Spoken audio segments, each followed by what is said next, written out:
Savannah, to kind of expand on something that you had mentioned, there were so many different facets that I feel like people don't quite understand. Yes, he's known for going on college campuses, and yeah, there's the action side, and then there's the high school, but then when you go layer after layer after layer, it's incomprehensible to go, holy cow, this guy was doing all of that.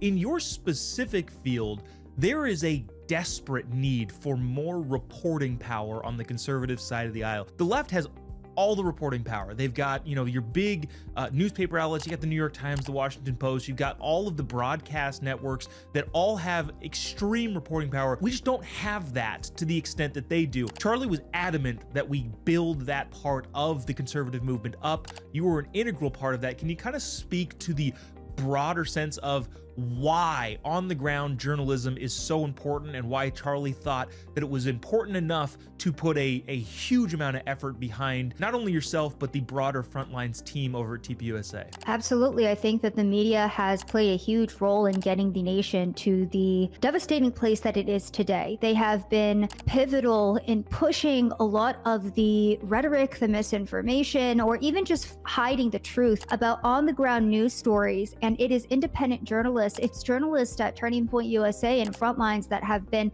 again, supported by Charlie Kirk and Turning Point USA, that have been directly able to combat and fight with a multi-billion-dollar media industry. Yeah. I don't think people realize what we're up against. I don't think people realize the power of the independent media and how important it was that Charlie fought back against this and utilized his platform to push out independent voices. We have a multi-billion-dollar media industry. We have the Hollywood industry, the entertainment, like every single industry compromised. And so being out on the ground and being able to show the bare minimum truth of what's going on, how our politicians are responding to things on the ground. If, these protests during BLM were really fiery, but mostly peaceful, we were able to tell the truth in such a large capacity.